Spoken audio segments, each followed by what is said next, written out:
С вами канал «Фронтовая кинолетопись», и в сегодняшнем выпуске мы будем говорить о выдающемся полководце, герое Советского Союза, главном маршале бронетанковых войск Павле Алексеевиче Ротмистрове. Великую Отечественную войну Ротмистров встретил, будучи начальником штаба 3-го мехкорпуса, а закончил свой боевой путь уже командующим 5-й танковой армией. Но мы остановим внимание на двух ключевых событиях его жизни, когда судьба Павла Алексеевича буквально висела на волоске. В начале октября 1941 года немцы овладели городом Калинин и тем самым перекрыли Ленинградское шоссе. И 14 октября командующий Северо-Западным фронтом отдал приказ о переброске 8-й танковой бригады Ротмистрова в район Торжка для усиления Калининского направления. Здесь, на Тверской земле, в течение 2 тяжелейших месяцев битвы за Москву Павлу Алексеевичу предстояло защищать не только страну, но и свою малую родину. Перед маршем к Торжку соединение Ротмистрова было включено во фронтовую оперативную группу под его командованием. Будущий командарм позднее вспоминал: 13 октября меня вызвал к себе командующий фронтом генерал-лейтенант Курочкин. По его настроению было нетрудно догадаться, что случились какие-то большие неприятности. Глубоко вздохнув, Павел Алексеевич заговорил: «Немцы рвутся к Москве. Пали Брянский Орел. Тяжелые бои идут под Вязьмой».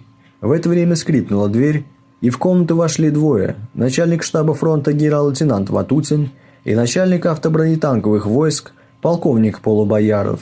«Ну что у вас нового?» – спросил Ватутин. «Новости самые пренеприятные. Сходу отбить Калинин не удалось. Ситуация продолжала ухудшаться, и 17 октября из войск, действующих в этом районе, Ставка сформировала новый Калининский фронт под командованием генерал-полковника Конева. В его состав вместе с оперативной группой Ватутина была включена и 8-я танковая бригада Ротмистрова. Первые дни боев у села Медное сложились для комбрига крайне неудачно. Он дважды был обвинен в трусости и невыполнении приказа. Об этих событиях Павел Алексеевич ни в послевоенных мемуарах, ни в открытой печати ни разу не упоминал. Поэтому обратимся к недавно рассекреченным документам, хранящимся в Центральном архиве Министерства обороны Российской Федерации. Из распоряжения командира оперативной группы генерал-лейтенанта Ватутина на 6 часов 18 октября 1941 года, направленного Ротмистрову. «Ваши действия достойны всяческого порицания и осуждения. Вы не выполнили моего устного приказа о немедленной высылке танков для поддержки 418-го стрелкового полка, а сделали это лишь утром 17 октября. Формально, безответственно и беспечно вы подошли к выполнению моего указания. Если не было 46-го мотоциклетного полка, надо было занять другими средствами. Ссылка на усталость и на неисправность машин несостоятельна. По-видимому, раскисли в первую очередь руководители-командиры. Вы беспечно проспали, и под носом у вас проскочила в наш тыл незначительная группа танков, и должных мер к ее ликвидации не предпринято. Вы полностью отвечаете за прорыв танков и недопущение продвижения противника за реку Тверец. Немедленно связаться со 133-й стрелковой дивизией и действовать совместно с ней. Невыполнение этого вынудит меня поставить вопрос о привлечении вас к строгой ответственности». В тот же день Павел Алексеевич был обвинен командованием в трусости. В новом распоряжении Ватутин писал: «Противник в районе Калинина терпит поражение в северо-западной части города. Небольшая группа противника пробралась в район Поддубки, где отрезан от своих войск. Ваш отход преступен. Приказываю немедленно вернуться в Лихославль и оттуда, совместно с частями 185-й стрелковой дивизии, уничтожить прорвавшиеся группы противника и захватить Медное. В дальнейшем нанести удар на Калинина и 20 октября войти в Калинин.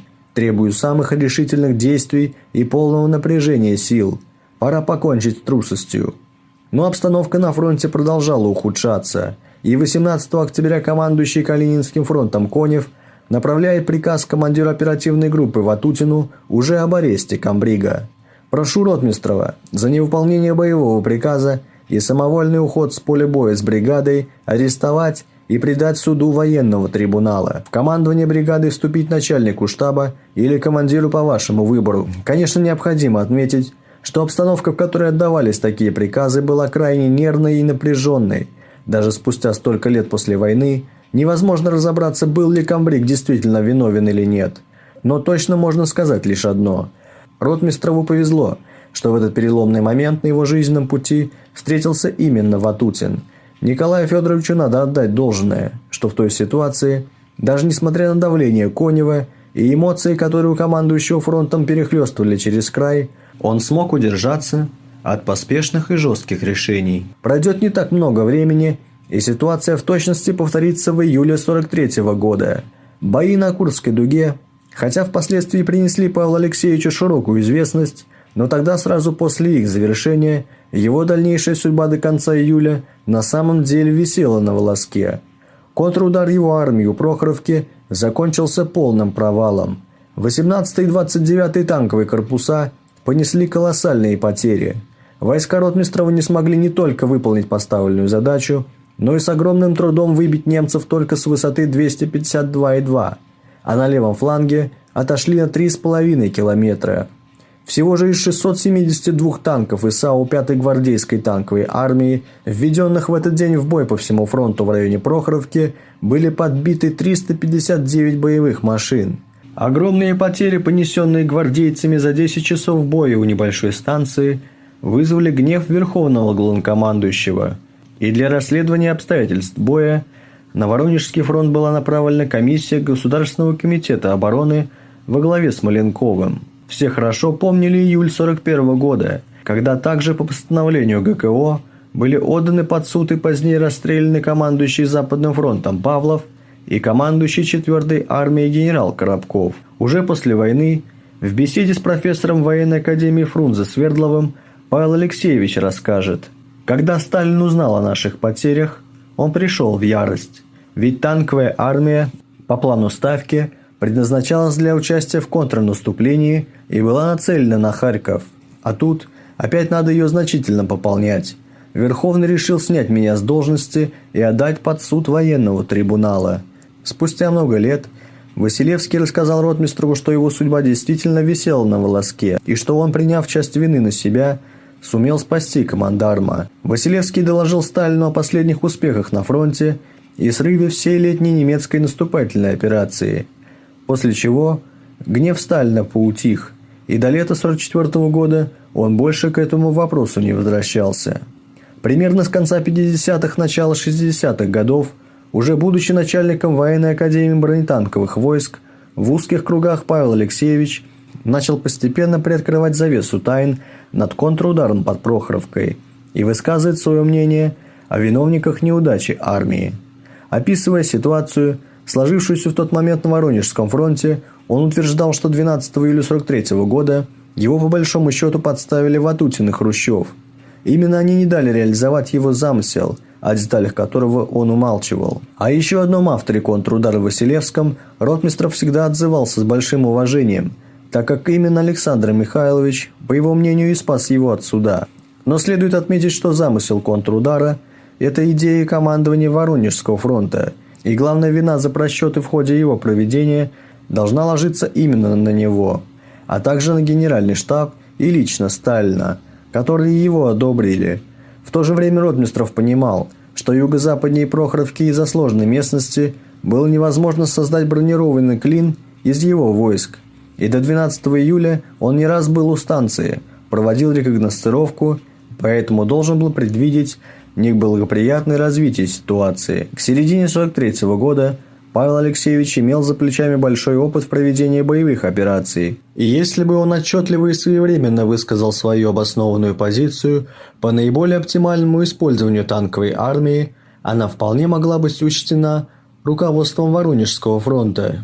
Но современники Павла Алексеевича утверждали, что он не относился к тому типу командиров, как, например, генералы Горбатов и Катуков, которые прямо высказывали свое мнение, зная при этом, что оно отличается от точки зрения вышестоящего командования. Обращаясь уже к послевоенным мемуарам Ротмистрова, следует отметить, что он полностью поддержал план Ватутина нанести удар войсками армии по 2-му танковому корпусу СС в сложной для действий танков местности юго-западнее Прохоровки. А когда командующий фронтом спросил его, как бороться с качественным превосходством немецких боевых машин над нашими, командарм смело заявил, что его гвардейцы сойдутся с врагом в рукопашную схватку на танках. Но тем не менее, сражение у Прохоровки было выиграно советскими войсками, хотя и очень большой кровью. И победа эта была достигнута лишь благодаря стойкости и мужеству солдат и офицеров всех родов войск. После Прохоровки гвардейцы ротмистрова участвовали в битве за Днепр, освобождали Кривой Рог и Кировоград, блестяще проявили себя в ходе Корсунь-Шевченковской операции, по итогам которой за образцовое выполнение боевых заданий командования 21 февраля ротмистрову было присвоено звание маршала бронетанковых войск. Но дойти до Берлина и снискать славу маршала победы ротмистрову не удалось. 8 августа 1944 года по инициативе командующего Третьим Белорусским фронтом Черняховского Сталин освободил Павла Алексеевича от командования танковой армией и назначил, скорее похожую больше на почетную должность, заместителя командующего бронетанковыми механизированными войсками Красной армии. Высокие потери войск за 2 дня, которые якобы допустил командарм при взятии Вильнюса, стали последней каплей, переполнившей чашу терпения Ставки. Больше Павел Алексеевич в боевых действиях участия не принимал. Тем не менее, за время войны войска командарма Ротмистрова внесли огромный вклад в окончательную победу над немецкими захватчиками.